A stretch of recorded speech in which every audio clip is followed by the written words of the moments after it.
일필휘지라는 말을 하죠. 이 단박에 흘러가는 듯이 글씨를 써야 되는 건데 여기 단박에 흘러가는 듯이 읽고 판정하면 되는 거예요. 자, 정확히 얘기하면 읽고 이해하고 기억하고 기억이 안 나면 판정할 때 다시 무슨 과정을 거쳐요? 탐색을 다시 하죠? 네. 의 과정을 거쳐서 일치 여부를 판정해서 정오 판정을 해서 판정을 하고 나면 결과는 O 아니면 X가 되죠. 네. 그래서 답을 고르죠. 네. 자, 읽는다라는 건 이해한다는 건데 이해한다라는 건 기본적으로 국어적으로 단어를 이해한다는 얘기도 있고 문장을 이해한다는 얘기도 있고 그쵸? 네. 글의 구조를 이해한다는 것도 있고 글의 내용을 이해한다는 것도 있죠. 네. 구조나 문장이나 단어 수준에서 모르는 것들은 이거는 국어가 맞죠. 이건 국어적으로 부족한 게 맞죠. 네. 이건 강사들이 메꿔줄 수 있는 게 맞지. 네. 독해는 이렇게 해야 됩니다. 독해 훈련은 이런 식으로 가셔야 됩니다라고 독해 훈련에 대한 강의를 사람들이 할 수 있는 게 요구관이죠. 그런데 사람이 이해를 못하는 게 꼭 이것 때문만은 아니죠. 내용 자체가 이해가 안 가는데 어떡해. 네. 그래서 강사들 중에 특히 이 구조 독해나 어떤 독해 능력 자체를 강조하는 사람들이 많아요. 왜냐면 자기들이 가르칠 수 있는 건 이거의 핵심이니까. 그쵸? 네. 근데 이거는 좀 과장의 오류가 있다고 생각해요. 비율이 잘못됐어. 내용이 압도적으로 중요해요. 실제로는 독해할 때 있잖아요. 90%는 내용이 결정짓고 제가 봤을 때 한 10% 정도가 독해 능력의 영향을 받는데 대졸자들이면 특히 고학력이면 고학력일수록 네. 그런데 강의의 내용은 어디에 집중할 수 있어요? 강의의 내용은 그치 이쪽에 집중해 있지? 네. 이상하지 않아요? 왜 그럴 것 같아? 자기들이 가르칠 수 있는 게 뭐니까? 독해? 능력이니까. 그러니까 이상한 독해 법칙 같은 거 가르쳐가지고 독해 법칙 무슨 법칙 만들어서 10년 20년 동안 강의한 사람들 많잖아요. 네. 그 사람들을 내가 비하하고자 하는 건 아니야. 방금 비하해놓고 그치? 비하하자는 건 아니지만 그 사람들이 본질적인 걸 놓치고 있어. 뭐? 점수. 그 사람들 자기 점수 까는 거 본 적 있어요? 네버. 왜? 안 나오니까. 점수 안 나와요. 안 나오는 이유를 내가 얘기해 줄게. 한 사람 까는 사람 있죠. 그 베가스터디에. 점수 안 나오는데도 까는 사람 있어요. 출기경쟁 30개 맞았는데 막 점수 까고. 네. 진짜로.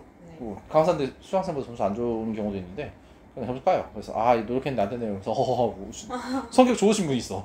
차라리 그게 나아. 저는 그렇게 생각해요. 왜냐면 이 구조를 가르친다 그래서 점수를 연결되지 않는다니까. 왜? 나머지 절반은 뭐야? 절반이 아니야. 항목상 절반이 사실 90%는 뭐가 결정해? 네. 내용이 결정한다니까. 내가 이거 왜 그런지 정확하게 얘기해 줄게요. 내가 독해 황이야. 독해 황태자야. 독해 황태자인 우리 독해 황태자 누구 할 수 있을까? 저는 이원준 선생님이 독해 황태자라고 생각하거든요. 수능 리트 다 합쳐가지고 이원준 강사님이 독해 황태자라고 생각해요. 네. 잘해. 기본적으로 기계적인 자기의 완벽한 체계를 만들어놨어. 이분은 진짜로 만점에 뜰 거예요 아마. 뜰 수도 있어. 물론 이제 리스크가 크니까 이제 응시는 안 하겠지. 얼굴 다 알잖아. 그렇죠? 근데 이 이원준 선생님 말고 이원준 선생님 예를 들어볼게요. 이분이 자 가가지고 수학 논문을 읽어요. 응용 수학 논문을 읽어요. 이거 이해해요? 못하지. 이해갔어요? 네. 외과 논문을 막 읽어요. 최근 수술 기법에 대해서 막 읽어. 이해해요? 못하지. 네. 무슨 말인지 알겠어요? 네. 유체 역학에서의 입자의 움직임에 대한 논문을 읽어요. 유체 역학 방정식을 읽어. 이해해요? 못하지.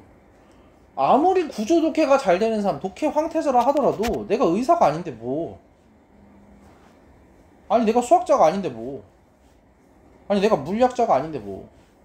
이 지식이 이 논문을 시작하는 이 지점에 대한 정보가 있어 없어? 없다니까. 정보를 추가하려면 그 전 단계에 대한 정보는 있어야 돼요 없어야 돼요? 있어야 되지. 근데 전 단계의 정보가 없으면 시작조차 불가능하잖아. 마치 독해 능력이 만능인 것처럼 얘기하는 사람들은 기본적으로 내용에 대한 이해가 바탕이 돼야 내용을 이해할 수 있다는 걸 까먹고 있다고. 혹은 의도적으로 무시하고 있다고. 이해가요? 그러니까 내가 글을 읽었을 때 해겔 어쩌고저쩌고 나와. 근데 사람들이 착각하는 건 해겔에 대한 내용이 등장했을 때 이를테면 해겔이 뭐 여기 정도 이 정도의 내용 분량이 어디서 봤던 내용이야. 혹은 그 다른 학자들 통해서 다뤘던 내용이야. 이 정도의 익숙성이 만약에 없다면 해겔을 태어나서 처음 본 사람이 이 지문을 독파할 가능성은 거의 없습니다. 아무리 뛰어난 독해 능력을 갖고 있다 하더라도 이거 초딩한테 갖다 주면 그럼 초딩 중에 그 기파랑 열심히 다니는 애들 있잖아요. 걔들한테 해겔 갖다 주면 이거 독파해요? 못한다니까. 걔들 해겔 문제 풀리는 거 제가 본 적이 있거든요. 아이씨 수능까지 풀리더라고. 근데 시간이 지나서 문제를 많이 풀게 돼서 이 내용이 익숙해진 것 뿐이지 얘들이 실제로 이 문제를 독파했는지는 검증 불가능한 거지. 왜? 여러 번 익숙하게 만들어 놓고 독파를 하니까. 그래서 비문학 공부할 때 여러 번 회독하는 사람들 있잖아요. 회독하는 사람들 저는 완벽하게 삽질이라고 얘기해요. 지금 시험에서 회독은 미친 짓이에요. 옛날 시험에서는 가능성이 있었어요. 뭐 1사 수능 뭐 이럴 때는 약간 리듬감 있게 빨리빨리 풀고 넘어가는 게 중요하기 때문에 언어적인 유창성이 높은 사람들한테 나름 유리한 시험이었다면 지금 봐봐요. 지금 수능도 그렇고 리트도 그렇고 정보의 구조가 복잡하게 돼 있다고. 그러니까 여기서 중요한 거는 정보의 구조 자체가 복잡하게 돼 있다니까. 정보의 구조. 선생님 정보의 구조라는 게 무슨 말이에요? 글의 구조도 복잡하지만 글 안에 담겨있는 내용이 갖고 있는 구조가 복잡해. 이해가요? 제가 엘리베이터의 구조를 역학적으로 설명하는 거랑 로켓 역학을 물리적으로 설명하는 건 당연히 글이 단순하다 하더라도 로켓 역학이 더 어렵겠지. 이해가요? 이게 내용의 구조야. 그러니까 글을 아무리 단순하게 써도 로켓 역학은 어렵겠지. 그러니까 정보의 구조 자체가 복잡하게 돼 있다고. 그러니까 초반에 스타트할 때 이게 어느 정도의 내용이구나. 내용과 맥락에서 시작하는 얘기구나 라고 추정은 가능한 정도의 배경식을 갖고 있는 게 맞고, 그렇지만 추정을 가능한 정도의 배경식을 갖고 있다면 결국은 이걸 읽으면서 다 정리를 해야 된다는 얘기인데, 리트가 몇 지문이에요? 10지문이죠. 이렇게 풀면 7지문 이상 제대로 독해할 수가 없어요. 제가 딱 이런 병신이었어요. 수험생 때. 저 한 7지문 정도 다 풀었고 푼 건 다 맞았어. 뒤에는 다 찍었어요. 왜? 병신같이 정직하게 푼 거지. 근데 정직하게 풀었는데 내가 갖고 있는 배경식이 충분하지? 않았지. 그러니까 정상 독해를 통해서 도달할 수 있는, 찍은 거 다 틀렸다고 썼을 때 한 21개 정도지. 하나씩 따져가면서 꼼꼼하게 읽는 거. 이거 이 사람은 지금 무슨 걸 통해서 독파하려고 하는 거야? 독해 능력 하나로 독파하려고 하고 있는 거야. 독해 능력 하나로 독파했을 때 도달할 수 있는 정도는 제가 봤을 때 21개에서 한 24개 정도가 거의 맥시멈이 아닌가. 나머지는 어떤 사람들이냐면 자기가 언어적인 유창성이 뛰어나고 그 다음에 소재를 어디서 다뤄봤어. 태어나서 처음 본 소재만으로 28개, 27개 못 맞춰요. 다 다뤄본 소재들을 바탕으로 지문의 내용을, 정보가 이렇게 보이는 거지. 남들한테는 내가 독파해야 되는 구간, 그러면 자, 이런 지문을 이 사람은 이렇게 독파해야 되는 구간인 지문이 여러 개가 나오는 거죠. 이게 좋다고. 즉 다뤄본 소재에 대한 문장들이 시작을 해가지고 조금 더 추가된 내용이 있고 또 어디서 다뤄본 내용들이 있는, 보통 이런 구조의 지문으로 바꿔놔야 돼요. 이해가세요? 네. 그래서 읽는 시간 자체를 단축하려고 노력을 해야 한다가 제가 이제 주장하는 바고, 이거는 순전히 뭐에 의해서 영향을 받는 거야? 내용적인 친숙성, 그 다음에 내용 자체에 대한 깊은 이해. 독해 능력이 아무리 후달리는 물리학자라 하더라도, 난 독해 같은 거 제대로 배워본 적도 없어, 난 어렸을 때부터 책도 싫어해 라는 카이스트 박사, 물리 박사가 물리학 논문을 못 읽어요? 무슨 말인지 알겠어요? 네. 그러니까 독해 능력이라는 게 곁다리라는 걸 어느 정도 알 수 있다고. 왜냐면 일정 이상의 공부를 한 사람들은 기본적으로 독해 경험이 많아. 여기까지 됐어요. 네. 그래서 그 많은 독해 경험 때문에 이 독해 능력에 어마무시한 편차가 발생하진 않아. 근데 이 과정에서 효율성을 높일 수는 있겠지. 약간. 그래서 여기에 효율성을 높여가면서 뭘 메꿔야 된다. 지식을 메꿔야 된다니까. 네. 그럼 선생님은 왜 그렇게 구조독해를 강조하시는 건가요? 구조독해를 그렇게 강조하지 않아요. 근데 내가 원하는 건 구조독해를 할 수 있어야 된다는 거지. 그러니까 지금 내가 고급진 구조독해를 가르치는 것도 아니고 글의 전체 구조에 대한 이해를 물어보고 있는 거잖아. 근데 글의 전체 구조에 대한 이해는 결국은 내용에 대한 이해랑 결을 같이 해요. 이를테면 아까 본인이 틀리신 거 지문 인식 시스템이죠? 지문 인식 시스템이 하나, 둘, 세 종류가 있었던 거지? 네. 그러니까 G는 지문 인식 시스템에 박혀 있어야 되지? 네. 근데 지금 어디다 갖다 박았어요? 지문에다가 G를 갖다 박았지? 네. 그러니까 지문의 여러 종류들이 되니까 첫 번째는 흑인 지문, 두 번째는 백인 지문, 뭐 세 번째는 황인종 지문, 네 번째는 뭐 망가진 지문, 뭐 이딴 거가 될 거 아니에요. 아, 네. 지문 인식 시스템은 시스템이야. 네. 지문이 아니에요. 네네. 이해가요? 네. 이게 되게 얼마나 이상한지 얘기인지 알겠어요? 네. 이를테면 이런 거 보셨어요? 남자가 만든 여자 옷. 이거 여자 옷이에요, 남자 옷이에요? 여자 옷. 그래. 네. 지문 인식 시스템이에요, 지문이에요? 시스템. 시스템이죠. 네. 근데 니 뭐 지문 G에다가 어디다 갖다 박았어요? 얘가요? 네. 그리고 이게 얼마나 심각한 문제가 있는 거냐면 동일 기계를 지문 인식 시스템으로도 쓸 수 있고 아니면 레이저 발사기로도 쓸 수 있는 거야. 레이저 치료기로도 쓸 수 있는 거야. 이를테면 그러면 이 동일 기계를 지문에다가 갖다 놓으면 지문 인식 시스템이 될 거고 레이저 치료용으로 바꾸면 피부과 치료기가 되겠죠? 네. 그러면 동일 기계 이 자체를 빼놓고 지문에다가 방점을 다 버리면 이해가요? 네. 대상의 실체를 잊어버리게 되잖아. 이게 실체고 이게 목적이지. 목적물이지 정확하게 얘기하면. 네. 이 시스템으로 지문을 분석하는 거죠. 얘는 분석을 당하는 대상이지. 얘가 주체야. 얘가 메인이죠. 네. 이걸 다루고자 하는 건 지문 인식 시스템인 거 알겠어? 네. 지문이 아니야. 네.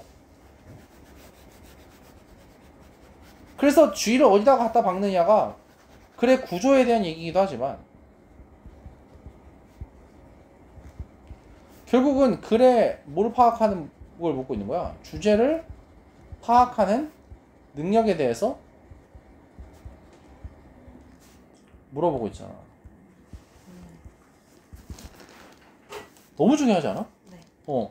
글의 구조가 글의 주제랑 직결되기 때문에 제가 구조 독해를 하라고 하는 것 뿐이에요. 단순한 지문에 따라서는. 지금 복잡한 지문에서는 이렇게 잘 안 보이잖아요. 아니 단순한 지문도 못 보는데 복잡한 지문을 왜 얘기를 하지? 네. 복잡한 지문들은 단순한 하부 구조들을 가지고 있는 복잡한 지문들이겠죠. 네. 하부 시스템들을 여러 개, 하부 시스템 지금 풀었잖아. 네. 그렇죠? 하부 시스템을 여러 개 갖고 있는 복합 구조를 가지고 있겠지. 네. 글들도. 네. 그러니까 나중에 가보면 선생님 이 글 전체가 병렬로 깔끔하게 떨어진 지문들이 적던데요? 있어. 리트에도 많이 나와요. 없던 데는 헛소리야. 그리고 병렬 구조가 이를테면 조금밖에 안 나왔다. 요만큼 해서 병렬 구조가 나왔다. 그럼 이 글의 내용을 뭐라고 기억하면 돼? 최소한 여기 두 번째 단락의 내용 자체는 G의 여러 종류들을 설명하고 있는 내용이겠지. 네. 정도까지는 정리할 수 있겠지? 네. 이렇게 글을 바라보는 거시적인 안목을 갖추고 있는 사람과 네. 아닌 사람은 글의 내용을 정리하는 구조와 정도가 다르겠죠. 네. 그러니까 이런 것들이 영향을 준다, 안 준다? 준다고 독해하는데 다만 그래봤자 여기 있는 내용 자체가 난이도가 훅 올라가 버리면 이걸 이해를 못해서 점수가 나가는 건 당연하다는 거야. 그렇다고 해서 구조독해가 쓸모가 없다는 얘기는 아니지. 네. 구조독해를 해야 글의 전체적인 구조에서 제가 어느 정도의 내용을 차지하는지를 머릿속에 정리해놓고 넘어갈 수 있을 거고 좀 더 효율적으로 읽을 수 있는 건 맞잖아. 네. 이해가요? 네. 그러니까 바꿔라면 완벽한 독해라는 게 있다고 쳐봅시다. 완벽한 독해는 구조에 대한 이해가 있어야 되고 and 내용에 대한 이해가 있어야 되고 그치? 또 뭐가 있어야 돼? 내용에 대한 이해가 배경 지식이에요? 아니지 글에 대한 내용이지. 아니 내가 해겔에 대해서 배경식을 갖고 있다 그래서 이 글에서 주는 해겔의 내용을 다 알고 있는 건 아니잖아요. 이 글의 내용 자체 말 그대로. 네. 이 글에 나온 내용. 아니 제가 지금 하는 말을 이해하기 위해서는 님의 배경식이 필요하죠. 네. 제가 여태까지 구조독해를 강조한 맥락이 없으면 님 내 말이 이해 안 가지. 네. 근데 내가 지금 하는 말 자체는 배경식이랑 같은 거예요? 배경식은 선 지식이잖아. 이 지문 전에 있는 지식이고 네. 여기서 말하는 내용이라는 건 배경식을 포함하는 개념이지.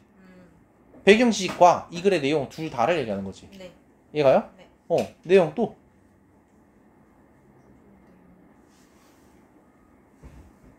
구조는 형식이잖아. 그쵸? 네. 내용이잖아. 네. 그리고 이거에 뭐야? 전체적인 맥락이 필요하다고. 무슨 말이냐면 이 얘기가 대체 무슨 맥락에서 튀어나온 건지를 모르면 본인이 알고 있는 지식을 끌어쓰는데 한계가 있어요. 네. 자, 이 모든 것들이 그 다음에 뭐 적당한 긴장도도 필요하지. 그 다음에 이제 뭐 시간이 좀 많이 있다. 독해하는데 시간이 좀 많이 있는 시험이다. 그럼 정리도 사실 할 수 있죠.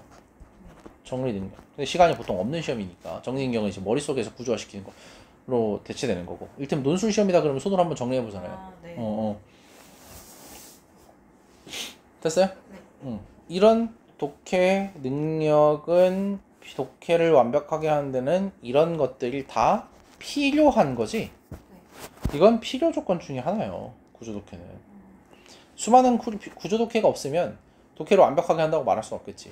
네. 그렇지만 내용에 대한 이해도 필요하다니까. 내용과 구조의 비율은 거의 9대 1이야. 내용이 압도적으로 크니까. 왜냐면 맥락도 정확하게 얘기하면 내용에 포괄된 내용이죠. 네. 좀 더 크게 얘기하면 맥락 필요하지. 네. 적정한 긴장도. 이건 시험 외적인 거지. 그러니까 구조와 내용은 시험 안에 들어가 있는 텍스트 안의 내용이고 이건 텍스트 밖의 것까지 갖고 온 거죠. 텍스트 밖의 시험의 응시자의 긴장도가 영향을 줘요. 님이 긴장을 너무 했어. 글 읽혀 안 읽혀? 안 읽혀. 이 정리 능력이라는 건 외부의 정리하는 능력이죠. 외부 정리 능력이고 이런 것들이 독해를 완벽하게 하는데 영향을 주지. 됐어요. 네. 자, 그래서 이런 것들을 갈고 닦아야 되는데 그 중에 딱 하나 구조 독해를 우리가 제대로 잡아놓고 시작하는 게 유리하다라는 거 얘기를 해놓고요. 그럼 그 뒤에는 우리가 뭐만 하겠어? 내용 독해만 주로 하겠지. 근데 구조 독해 하실 두 가지가 있어요. 엥? 무슨 두 가지요? 자, 봐봐요. 구조 독해라고 얘기하면 그래 이런 거시적인 구조만 사람들이 생각을 해요. 그런데 거시 구조만 있는 게 아니라 미시 구조도 있는 거야. 단어의 구조 같은 거. 어떤 단어가 포함하고 있는 구조 같은 게 있어요. 진정한 이런 거. 진정한 친구가 있다. 그럼 방금은 가짜 친구도 있다는 얘기죠. 벌써 네. 대비가 포함되어 있는 단어지. 네. 이렇게 어떤 단어 자체가 갖고 있는 단어의 구조도 있어요. 그 다음에 접속사들을 통해서 추정할 수 있는 구조도 있죠. 어떤 게 목적어인지. 이런 것들이 우리가 해야 되는 미시적인 구조 독해예요. 미시적인 구조 독해들은 뭘 도와주냐면 글의 내용이 좀 어려울 때 어떤 걸 목적으로 이 사람이 얘기를 하는지, 즉 바꿔 말하면 단어들은 다 알겠어. 사랑, 뭐 희망, 욕망, 행복 이런 단어들은 다 알겠는데 얘가 대체 무슨 말을 하는지 모르겠는 토마스 아퀴나스야. 이럴 때 얘가 원하는 게 진짜 뭔지는 글의 구조, 즉 문장의 구조를 통해서 파악할 수 있어요. 기억나죠? 네. 그래서 고1, 고2 독서에서 제가 이거 연습시켰던 거 기억날 거야. 네. 이렇게. 그리고 이제 이 내용과 맥락을 공부하는데 좀 더 수월하라고 제가 무슨 공부시키고 있어요? 백일식 공부시키고 있죠? 이게 좀 빨리 끝나야 된다니까. 그래서 이거와 이게 좀 빨리 끝나고 나서 제가 시험 문제 풀면서 내용 공부를 주로 시킬 거예요. 여기까지 됐어요? 자, 그러면 이거 좀 싹 지우고 계속 가볼게요. 좀 중요한 얘기라서 길게 준비해볼게요. 자, 그래서 이 모든 우여곡절 끝에 님이 훈련을 통해서 드디어 내용을 잘 이해할 수 있는 사람이 됐어요. 그러면 와, 리트 점수가 막 갑자기 막 28개, 막 30개 이렇게 나오냐? 그렇진 않을 거라고 저는 생각해요.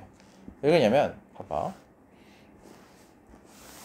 자, 내가 이 내용을 잘 이해할 수 있는 사람이 되었어. 훌륭하죠? 리트 이 정도의 지문의 내용을 이해할 수 있으면 이 사람 아는 것도 많고 글도 잘 읽어. 그런 사람이죠. 대단한 사람이야.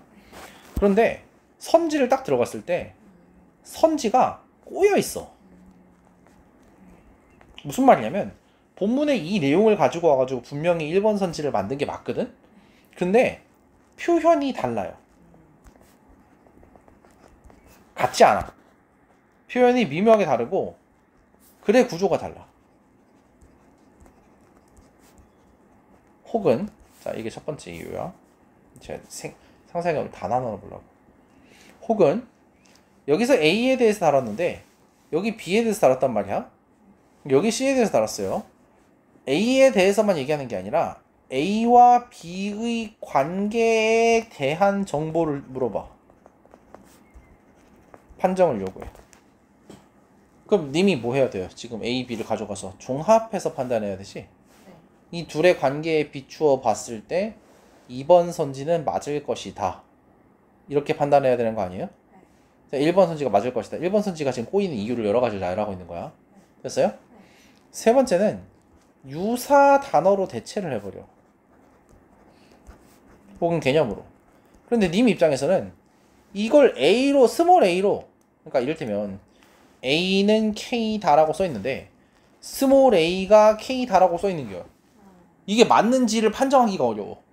분명히 A라고 줬으면, 대문자 A라고 줬으면 내가 확실하게 얘기할 수 있는데 스몰 A도 K다. 아 이거 맞는 건가? 무조건 맞는 경우인가? 이 생각이 들지. 네. 네 번째, A는 K다 그랬는데 그거에 상위 개념을 물어본다든가 그것에 하위 예시를 가져오는 경우가 있어요. 그러면 이제 예시면 무조건 맞다고 판단할 것인지 상위 개념과의 관계는 어떻게 되는지 이런 것들 통해서 판단해 볼 수밖에 없어. 네. 됐어요? 네. 이를테면 어떤 사람이 인터넷에 절어가지고 막 남자는 쓰레기야 남자는 쓰레기야 뭐 이러고 다녀요. 자 그럼 그 사람한테 가서 그러면 본인 아버지도 쓰레기예요? 이렇게 물어봤어. 그럼 하위 예시를 갖고 온 거죠. 그럼 그 사람이 뭐라고 대답할지는 예측? 불가능하지. 이 사람이 별로 논리적인 사람이 아니잖아. 네. 이해가요? 네. 근데 이게 지금 내가 극단적인 예를 드니까 어떤 게 하위 예시고 이런 게 바로 보이는데 이해가죠? 어떤 이론이 등장했을 때도 하위 예시들이 등장하면 꼭 맞는 경우가 있는 경우가 있고 꼭 안 맞는 경우도 있어요. 그걸 이 사람이 본문에서 설명해 놨을 거란 말이야. 이를테면 살인은 사형이라고 쳐볼게요. 이 나라에서. 근데 의사의 진료 행위는 의사가 진료하다가 사람 죽었어요. 아니면 의사의 치료 행위. 치료 행위도 그 구성 요건 다 충족하죠. 의도 살인 의도 빼고 의도는 입증할 수 없으니까 칼로 그 사람 배를 갈랐는데 죽었어. 그럼 어쨌든 기본적인 행위는 다 한 거잖아. 상해죄 아니에요? 상해다가 살해 아니에요? 근데 왜 안 돼 이거? 그러니까 이거는 예시로 빼버린단 말이야. 이거는 직무상 정당한 행위라는 거니까 정당 행위의 대표적인 예시로 위법성이 조각된다. 뭐 이렇게 해가지고 하위 예시를 뺐다고 쳐봐요. 그럼 이 예시에 해당되는 다른 예시를 갖고 왔을 때 이게 유사한 경우구나. 이를테면 경찰이 범인을 잡다가 멍을 들게 만들었어요. 이때 나도 폭행죄로 같이 가요? 이런 거. 이게 유사한 경우에 해당되는 거라는 걸 판정하는 거는 이걸 정확하게 떨어질 수가 없죠. 유사성 기반 추론이잖아. 그렇지만 이 유사성 기본 추론이 제대로 돌아간지를 확인합니다. 이렇게. 상위 개념화 시킨다는 얘기는 바꿔나면 무슨 말이냐면 일반화를 시키는 거야. 자 여기까지. 와 빡세죠? 그러니까 선지가 맞는지를 판정할 때 이거 말고도 되게 많죠. 자 그 다음에 하나 더. 글의 구조가 다르다라고 했잖아요. 1번. 이거는 정확히 얘기하면 그냥 문장의 차이이기도 하고요. 더 어렵게는 논리의 차이이기도 해요. 즉 논리학을 점검해 봐야 돼. 이해가요? A는 B가 없이는 작동하지 않는다 라고 얘기한 건데 그쵸? B가 A를 작동시킬 수 있다랑 같은 말이에요?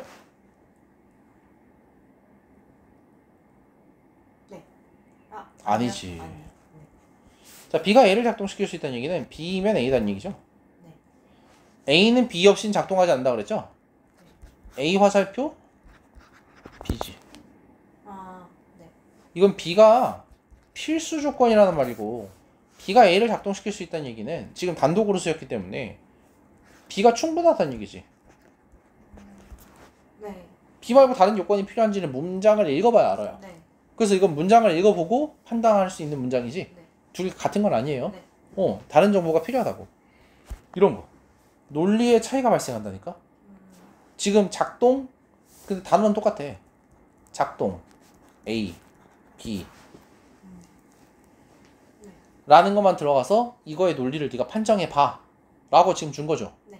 그러니까 판정이 얼마나 어려운 건지 알겠어요? 판정은 논리적인 사고방식을 가지고 글의 구조를 독파하고, 그쵸? 네. 개념 간의 관계와 단어들 간의 관계를 판단해서 다른 경우, 즉 상위 개념과 하위 개념의 예시의 경우를 유추해서 결국은 어떤 문장이 본문에 비추었을 때 O인지 X인지를 판단하는 능력이죠. 네. 그런데 이 능력이 사람이 순식간에 늘어나지 않아요. 이걸 끊임없이 훈련을 하면서 지문의 내용을 이해했는데 이선지가 맞는지 틀리는지를 계속해서 연습해봄으로써 올라가는 거거든. 그런데 사람들은 이걸 동시에 해결하려고 하잖아. 그러니까 리트 기출 문제 공부하는 사람들 특징이 뭐예요? 지문을 막 이해해. 맞지? 맞지? 맞지? 그 다음에 뭐 17번 3번에 여기 있으니까 이렇게 바꿔서 오죠. 뭐 이렇게 하고 넘어간단 말이야. 판정과 이해를 동시적으로 연습을 많이 하지 따로 구별해서 연습하지는 않고 본인의 판정 기술이 부족한 걸 그냥 넘긴 경우가 많아요. 네. 지문 내용이니까 당연하겠지라고 생각하면서. 그러니까 고민을 좀 꼼꼼하게 해가면서 내가 선지 판단 능력이 되는지도 점검을 해봐야 된다. 네. 이해가요? 네. 여기까지가 내가 전체적으로 독해를 바라보는 관점을 설명해 준 거예요. 그래서 다시 한번 깨끗하게 정리해보면 네. 비문학은 우리가 비문학 장르라고 얘기를 하죠. 네. 이 비문학 장르라는 건 결국은 독해와 판정이에요. 근데 내가 뭐 하나 빼먹었다 아까? 독해와 판정할 때 독해하고 독해를 이해와 기억이라 그랬지? 네. 기억이라는 변수 빼먹었던 거 기억날지 모르겠네. 네. 독해와 판정인데 이렇게 되면 기억해서 푸는 경우랑 눈으로 찾아서 푸는 경우랑 거의 같은 걸로 취급해버린 거 알겠죠? 네. 근데 이게 압도적으로 유리한 건 맞잖아? 네. 시간상? 네. 자, 이걸 기억을 높이는 방법에 대해서 마지막으로 덧붙이고 끝낼게요. 네. 기억을 높이는 방법은 뭐가 있냐? 주관화가 있다니까. 나랑 관련된 정보를 인간은 빨리 처리하고 크리티컬하게 처리하고 머릿속에 많이 남겨요. 네. 그러니까 내가 이렇게 폴란드의 역사술 이런 거 나랑 무슨 상관이야, 오스트리아의 변화 이런 거 나랑 뭔 상관이야 라고 생각하는 사람들은 그 내용이 나에게 너무 멀게 느껴지기 때문에 처리가 늦게 될 거고 머릿속에서 분류가 깨끗하게 안 될 거고 당연히 지문의 내용의 처리가 점점 늦어지겠죠. 네. 주관화시키는 거 되게 중요한 능력이고, 주관화 되려면 기본적으로 뭐가 많아야 된다? 기초상식이 많아야 된다. 기초상식이 많은 사람이 그게 나랑 관련성이 높다고 생각할 가능성이 높고, 나랑 관련성이 높기 때문에 그것을 잘 처리할 능력이 높겠죠. 그래서 더 잘 기억나겠죠. 네. 됐죠? 네. 두 번째, 심상화도 있어요. 심상화. 즉 이거 이미지화죠. 네. 그러니까 어떤 내용을 들었을 때 그걸 이미지화 시킴으로써 머릿속에서 정보를 저장하는 스타일들이 있어요. 네.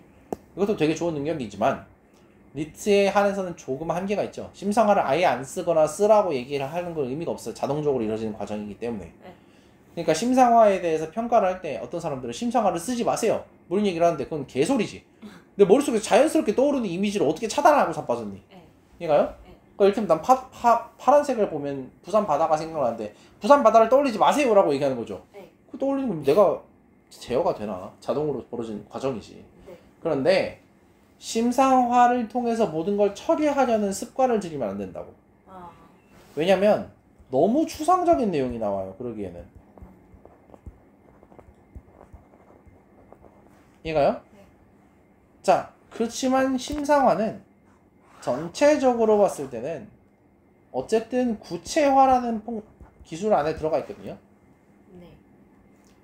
구체화는 써야 돼요.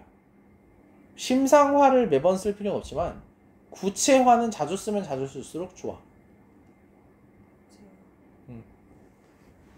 그래서 주관화와 구체화를 들려면 두 개를 합치면 무슨 단어가 나와요? 자, 이거 주관화 구체화가 결국 기억에 크게 영향을 미치거든. 됐어요? 네. 그리고 뭐 마지막에 플러스 알파는 이제 기억하려는 노력 정도가 필요하지. 이걸 내가 기억하려는 노력을 기울이는 것도 습관이야. 네. 자, 그거 말고 기술적인 것만 얘기하면 주관화와 구체화라는 두 가지 항목의 중심점, 교차점에는 결국은 무슨 화예요? 일상화지. 내 일상과 관련된 소재로 끌어와야 돼. 내 일상과 관련된 얘기로 끌어와야 돼.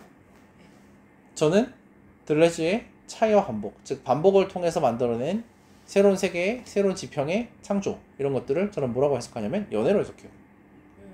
왜냐면 A라는 여자 만날 때 내가 느끼는 연애라는 감정과 B라는 여자를 만날 때 연애라는 느끼는 감정은 전혀 다른 거기 때문에. 네. 그렇죠? 네. 반복이란 단어를 쓰긴 했지만 실제로는 반복이 아니죠. 네. 이해가요? 네. 그렇죠. 그러니까 이게 결국은 내가 일상화 시켰잖아. 네. 이해갔어요? 네. 자, 독해와 기억 그리고 판정이라고 친 다음에 이제 기억은 날릴게요. 자, 기억은 이제 끝났어. 기억 잘한다고 칠게요. 자, 다시 독해를 하는 방법에 대해서는 제가 구조도 필요하고 내용도 필요한데 실제로 결정 변수의 영향력은 내용이 한 9 정도인 것처럼 보인다. 구조는 1 정도인 것으로 보이고. 네. 그렇지만 구조가 실제로 우리가 연습했을 때 잡기가 좋은 거기 때문에 구조에 좀 집착한 경향성이 있다. 라는 말씀까지 드렸어요. 네. 그렇지만 우리는 내용도 열심히 잡으려고 노력할 거다. 영향력이 큰 변수이기 때문에 이걸 잡아놓는 게 당연히 도움이 된다라고 얘기를 할 거고. 판정은 이게 결국은 선지가 맞는지 틀린지를 판단하는 거잖아. 네. 선지가 맞는지 틀린지를 판정하려고 노력하는 거잖아. 네. 그래서 이 판정 연습할 때요, 아예 추리논증을 같이 나가려고요. 이제 추리논증 언제 나가요? 뭐 이런 이상한 질문 하잖아요. 추리논증 이때 나가요. 추리논증 이때 나가서 판정을 하는 때 같이 추리논증까지 나가는 게 좋다. 왜냐면 판정을 하는 기술은 결국은 추리논증에서 연역적인 판단을 물어보는 거랑 똑같아요. 네. 물론 이제 추리논증이 여러 가지 더 다양한 도구들을 쓰긴 하지만, 네. 비문학 판정할 때 추리논증 같이 나가면 시너지가 좋지 않나. 그래서 추리논증 기초를 비문학 판정할 때 나가주시면 좋을 것 같고, 바꿔 말하면 이 판정에 들어가기 전, 독해가 어느 정도 완벽하기 전까지는 저희는 뭘 건들지 않습니까? 리트, 기출 문제는 건들지 않는 게 좋아요. 리트, 기출 문제 다 합쳐봤자 얼마 되지도 않아요. 네. 그쵸? 네. 근데 그걸 내가 자꾸 소진해가지고 여기저기서 써먹고 그러면 아무런 연습을 할 수가 없어. 네. 그냥 많이 본 글 말고는 아무런 가치가 없어지거든요. 네. 그만 보고 독해 연습이 어느 정도 끝나고 판정을 연습하라고 할 때 그때 재료로서 사용을 하시고, 네. 그리고 이제 판정 연습이 어느 정도 되고 나면 추리논증이랑 같이 시작해서 추리논증 기초를 떼시고, 즉 순서는 이렇다. 독해를 끝내고 판정을 끝내고, 독해와 판정이 어느 정도 끝났을 때 언어 이해 기출을 들어가면 참 좋은데, 이 판정을 시작할 때 동시에 추리논증 기초를 시작해서, 됐죠? 여러 가지 도구 연습을 좀 하고 언어 이해 기출 끝날 때쯤 추리논증 기출을 끝내면 되겠죠.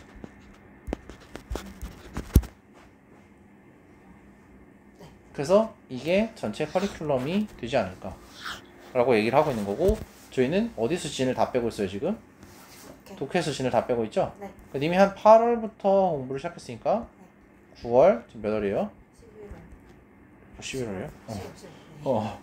10월까지 오로지 독해에서 진을 다 빼고 있죠? 네. 왜? 이게 안 오르니까.